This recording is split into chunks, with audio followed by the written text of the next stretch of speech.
যে ইশরাক বেশি দুর্নীতিবাজ নাকি আসিফ বেশি দুর্নীতিবাজ। আসিফের যতগুলো কেলেঙ্কারি বের হয়েছে ওর ফাঁসি হয়ে যায় সেই হিসেবে।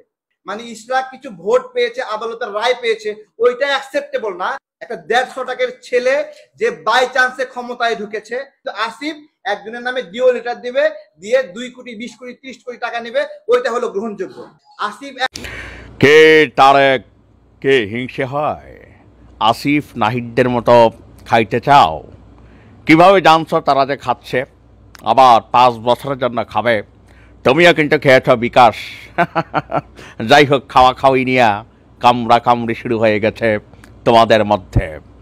ছাত্রলীগ বের হয়ে আসছে, জায়গায় জায়গায় কিন্তু কেরাবেরা লাগাচ্ছে। পরিণতি এরকম থাকলে হাসিবু ফিরে আসতেও সময় লাগবে না। প্রিয় দর্শক, স্ক্রিনে থাকা ভিডিওটা ইতিমধ্যে আপনারা দেখতে পেরেছেন। আজকের ভিডিওটা খুবই গুরুত্বপূর্ণ, খুবই ইম্পর্টেন্ট হতে যাচ্ছে। ভিডিওটা কোনোভাবে মিস করা যাবে না। দেশ কিংবা দেশের বাইরে দূর দূরান্ত থেকে যে বা যারা আজকে ঠিক এই মুহূর্তে ভিডিওটি দেখছেন তাদেরকে আন্তরিক শুভেচ্ছা ও অভিনন্দন জানিয়ে ভিডিও শুরু করছি। প্রিয় দর্শক, আমরা কথা না বলে সরাসরি ভিডিও স্ক্রিনে চলে যাই। যে ইশরাক বেশি দুর্নীতিবাজ নাকি আসিফ বেশি দুর্নীতিবাজ। আসিফের যতগুলো কেলেঙ্কারি বের হয়েছে ওর ফাঁসি হয়ে যায় সেই হিসেবে। মানে ইশরাক কিছু ভোট পেয়েছে, আদালতের রায় পেয়েছে, ওইটা অ্যাকসেপ্টেবল না। একটা 150 টাকার ছেলে যে বাই চান্সে ক্ষমতায় ঢুকেছে, তো আসিফ একজনের নামে ডিও লেটার দিবে, দিয়ে 2 কোটি 20 কোটি 30 কোটি টাকা নেবে, ওইটা হলো গ্রহণযোগ্য। আসিফ এখনো দায়িত্বে আছে কিভাবে? ডক্টর ইউনূস নিজে কলঙ্কিত হচ্ছে, এইরকম একটা বাচ্চা ছেলে দুর্নীতিবাজ তাকে দায়িত্বে রেখে দিয়েছে এখন। ইশরাক এবং আসিফ, তাই তো? আচ্ছা, ইশরাক এবং আসিফ এই গত 6 মাসের বা গত 8 মাসের কার্যক্রমে ইশরাক নাকি আসিফ কে বেশি দুর্নীতিবাজ প্রমাণিত হয়েছে? ইয়েস এবং নো। আসিফ না ইশরাক? কার কেলেঙ্কারি বের হয়েছে, আসিফের না ইশরাকের? আসিফের বের হয়েছে। তাহলে এখন আসিফের কেলেঙ্কারি বের হয়েছে, আসিফ দুর্নীতি করেছে, আসিফ লুটপাট করেছে, নিয়োগ বাণিজ্য করেছে, তার বাপ লুটপাট করেছে, তার বাপ আওয়ামী লীগকে পৃষ্ঠপোষকতা করেছে। আপনি এখানে আসে ইশরাককে ফাঁসাচ্ছেন। ইশরাকের ক্রাইম কি কি ভাই? আদালত তার পক্ষে রায় দিচ্ছে, এই তো, সেই রায় অনুযায়ী সে অধিকার চায়, তাহলে সেই অধিকার দেওয়া হচ্ছে না। সেম একই অধিকার চট্টগ্রামে আপনি দিয়েছেন, চট্টগ্রামে দিয়েছেন কিন্তু ঢাকা দিতে যাচ্ছেন না। কেন দিতে যাচ্ছেন না? কি কার মেয়াদ? দাঁড়ান, আচ্ছা ইশরাকের মেয়াদ নাই। আচ্ছা একজন ব্যক্তি, আচ্ছা আমি বলছি, ভালো বলেছেন, ইশরাক ভাইয়ের মেয়াদ নাই, এই তো। ইশরাক ভাই দায়িত্বই তো নেয়নি, শপথই গ্রহণ করেনি, সে মেয়াদ পেল কই থেকে? ইশরাক ভাই তো শপথই নেননি। উনি কি একদিনের জন্য ছিলেন? বলেন, ওনার মেয়াদটা গেল কিভাবে? ওনার মেয়াদ খেয়ে ফেললো কে? এখানে দেখেন পক্ষ কয়টা, তাপস এবং ইশরাক, নাকি দুটা পক্ষ না? আদালতের কাছে কি বলেছিল? যে এইরকম করে ইলেকশন ইঞ্জিনিয়ারিং করে আমাকে হারানো হয়েছে, নাকি? ইলেকশন হওয়ার 30 দিনের মধ্যে সে আবেদন করেছে যে আমাকে এই উপায়ে হারানো হয়েছে, এই কারণে আমি ভোট বেশি পেয়েছি। আপনারা বিশ্লেষণ করে এই তাপসকে পরাজিত ঘোষণা করেন, আমাকে বিজয়ী ঘোষণা করেন। সেই বিচারটাই 2 বছরে হয়েছে বা 3 বছরে হয়েছে। হওয়ার পরে আদালত কি পেল? যে হ্যাঁ, তাপস ওই সময় পরাজিত ছিল, তাই না? সেই পরাজিত হওয়ার প্রেক্ষিতে বলছে ঠিক আছে, এখন থেকে ইশরাক তাহলে বিজয়ী। তাহলে এখন আপনি বলেন, আপনি তাপসের পক্ষে নাকি ইশরাকের পক্ষে? বলেন এটা। আমি তো সেটাই বলতেছি যে ইশরাক বেশি দুর্নীতিবাজ নাকি আসিফ বেশি দুর্নীতিবাজ। আপনারা তো এই জায়গাতে ধরছেন না। এখন আসিফ হলো আপনার হলো, আমি তো বলতেছি আসিফের যতগুলো কেলেঙ্কারি বের হয়েছে ওর ফাঁসি হয়ে যায় সেই হিসেবে। একটা খারাপ মানুষ সে দুর্নীতি করতে পারে, খারাপ করবে, ও তো খারাপই, নাকি? যেমন একজন সুইপার, তার কাজই তো নোংরা হাত দিয়ে নাড়া, তাই না? তা একজন সুইপার তার কাজ নোংরা দিয়ে হাত নাড়া। তা একজন বাবুর্চি, তাকে কি আপনি অ্যাকসেপ্ট করবেন সেও হাত দিয়ে নোংরা নেড়ে আপনি খাওয়াবে? তাহলে আসিফ তো একজন বাবুর্চি ছিল, তা সে কেন সুইপার হতে চাইলো? আমার প্রশ্ন, তাই না? এখানে আসিফের একটা জিত কাজ করতেছে। একটা 150 টাকার ছেলে যে বাই চান্সে ক্ষমতায় ঢুকেছে, সেফ বাই চান্স, জনগণের ম্যান্ডেট নিয়ে ঢুকেছে। ইশরাক ভাই তো কিছুটা ম্যান্ডেট আছে ভাই, কিছুটা তো আছে, তাই না? বেস্ট অল্টারনেটিভ না? নাকি আসিফ একজনকে এরকম ভাবে সুপারিশ করবে, ডিও লেটার দেবে, আর সে প্রশাসক হয়ে যাবে, মেয়র হয়ে যাবে? এটা কি আপনারা চান? উত্তরের মতো আপনারা চান এই যে এরকম একটা চিঠি দিয়ে দেবে? মানে ইশরাক কিছু ভোট পেয়েছে, আদালতের রায় পেয়েছে, ওইটা অ্যাকসেপ্টেবল না।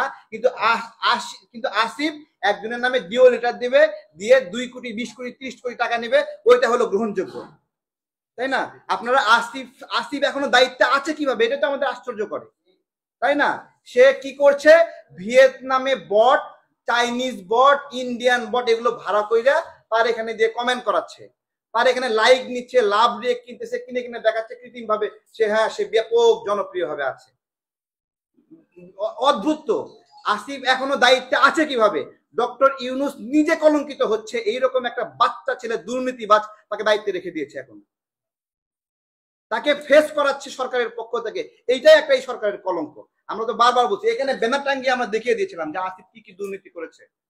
আসিফ কেন এই যে এনসিপি কে দায়িত্ব দিয়েছিল, যে ওয়ার্ড কাউন্সিলর, যেটা কাউন্সিলর কমিশনার এগুলো যে নিয়োগ দিবে, এগুলোর জন্য কে তারেক কে হিংসে হয়?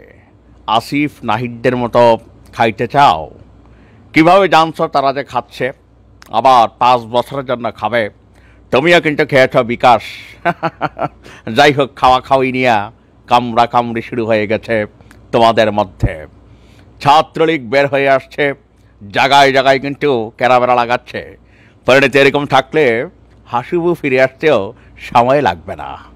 আমার কথাটা যারা হাস্যরস হিসেবে নিচ্ছেন, হাসতে হাসতে কিন্তু খুবই ভয়ঙ্কর এক তথ্য নিয়ে আপনাদের সামনে আসছি। একসময় স্টেক হোল্ডার 5ই আগস্টের আগে শেখ হাসিনা সরকারের পতন ঘটানোর জন্য পেছনের যারা master mind, cluster mind, duster mind, মানে যারা যারাই ছিলেন, তাদের মধ্যে কিন্তু বিকাশ তারেক ওরফে তারেক সাহেব একজন। যাই হোক, আমার খুবই পছন্দের একজন মানুষ, কিন্তু মাঝে মাঝে এমন এমন কর্মকাণ্ড করে বসেন তারেক ভাই, সমালোচনা না করেও পারি না। ভয়ঙ্কর এক অভিযোগ তুলেছেন। তথ্য উপদেষ্টা আসিফ এবং নাহিদের পদত্যাগের খবর আমরা আমার দেশ পত্রিকার মাধ্যমে জেনেছি। যদিও বিষয়টা নিয়ে সুস্পষ্ট তথ্য এখনো নাহিদ বা আসিফ কেউই দেননি। তারা বলছেন যে এটা ভবিষ্যতে জানাবেন। তো পদত্যাগের পিছনে বিহাইন্ড দ্য রিজন কি? ফেব্রুয়ারিতে ছাত্রদের যে রাজনৈতিক দল আসবে, সেই দলে ভবিষ্যতে যোগ দিবে আসিফ এবং নাহিদ। তো এই যে এখন ক্ষমতায় বসছে, আবার ভবিষ্যতে পদত্যাগ করা রাজনৈতিক দলে যাবে, রিজনটা কি? ব্লুটুথ বয় তারেক তিনি আবিষ্কার করছেন যে এটা আসলে খাওয়া খাওয়ির খেলা। দৈনিক ইনকিলাব পত্রিকার যেই প্রতিবেদন, সেখানে বলা হচ্ছে যে আপনার তারেক আপনার উপদেষ্টা, 2 উপদেষ্টার উদ্দেশ্যে বলছেন, আপনাদের দায়িত্ব নেওয়ার উদ্দেশ্য ছিল ক্ষমতা, দায়িত্ব ছেড়ে দেওয়ার উদ্দেশ্য আবারও কিন্তু ক্ষমতা। 2 ক্ষমতার উদ্দেশ্য, একবার দায়িত্ব নিয়েছেন 6 মাস ধরে খাবেন বলে, আবার এখন দায়িত্ব ছাড়ছেন সামনের 5 বছর ধরে খাওয়ার জন্য। তার মানে কি আমাদের উপদেষ্টাটা কি খাওয়া টাওয়া খাচ্ছে? তারেক যেভাবে অভিযোগ করছে, তথ্য তো নিশ্চয়ই আছে, দায়িত্বশীল একজন ব্যক্তি। উপদেষ্টা আসিফ নাহিদ কি খাচ্ছে? জনমনে নানান প্রশ্ন আছে, তো নিশ্চয়ই তারেক সেটা সম্পর্কে আরও তথ্য দিবে। আসলে ঘটনাটা কোন জায়গা থেকে শুরু আমরা দেখি। যদিও ভিডিওটা একদিন আগের একটা বিক্ষোভ সমাবেশে তারেক এই বক্তব্যের অংশবিশেষের মধ্যে বলছে, লজ্জা লাগে না? দেশকে ফাঁদের মধ্যে ফেলে রেখে চলে যাচ্ছেন, দেশকে বিপদের মুখে ফেলে রেখে চলে যাচ্ছেন, ছাড়বেন কেন ক্ষমতা? আর যদি ছাড়বেন তাহলে নিছেন কেন? আপনারা জানেন যে ইতিমধ্যে পিনাকি ভট্টাচার্যের সাজেস্টে একটা নতুন রাজনৈতিক দল আমজনতা, আর সেই জনতার সিনিয়র যুগ্ম সদস্য সচিব হচ্ছে তারেক। তো তিনি বলছেন, আমার নাহিদ ভাইকে বলবো, 6 মাস সময় পেয়েছেন আপনি, আপনারা সংস্কারের কথা বলছেন। আরে ভাই, 6 মাসের টেলিটকের যে সিম, এইটারই তো উন্নতি করতে পারেন নাই। টেলিটকের সিমের নেটওয়ার্ক পাওয়া যায় না, তাহলে আপনি আপনার উপর যে কাজ ছিল সেই কাজ বাদ দিয়ে কেন আজগবি কাজে ব্যস্ত ছিলেন? টেলিটকের জন্য আপনি উন্নয়ন করতে পারেন নাই, আপনাকে কেন ইন্টারনেটের বিলটা বাড়াইতে হইল? এরপর এক হাত নিচে উপদেষ্টা আসিফরে বলছে যে আসিফের উপর একটা দায়িত্ব ছিল, উনি কথা দিয়েছিলেন রানা প্লাজার ক্ষতিগ্রস্তদের জন্য উনি কিছু করবেন।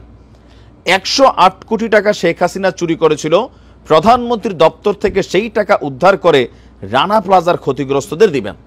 আমাদের আসিফ মাহমুদ ভাই সেই ক্ষতিপূরণ আদায় না করে উল্টো এই শ্রম মন্ত্রণালয়ের দায়িত্ব ছেড়ে দিলেন। আমার কথা, আপনারা কি সংস্কার করবেন? আপনারা একটা একটা করে দায়িত্ব নিচ্ছেন, আর কি বলা হয় যে আপনার মানে মজার অংশটা ছিল শেষে, আবার ছেড়ে দিচ্ছেন। আবার শুনছি আপনারা নাকি 2জনেই দায়িত্ব ছেড়ে দিবেন। আমার কথা হলো দায়িত্ব যদি ছেড়ে দেবেন, তো দায়িত্ব ছেড়ে দেওয়ার উদ্দেশ্য কি, দায়িত্ব নেওয়ার উদ্দেশ্য কি? মানে টোটালি হচ্ছে সংস্কারের কথা বা উন্নয়নের কথা এগুলা বলা সোজা, সমালোচনা করা সোজা, দায়িত্বের মধ্যে বসলে কাজ করা কিন্তু কঠিন। ইন্টারনেটের বিল আসলেই কিন্তু বাড়াইছে নাহিদের এই সরকারই বলতে হবে, কারণ নাহিদ এখন দায়িত্বে আছে।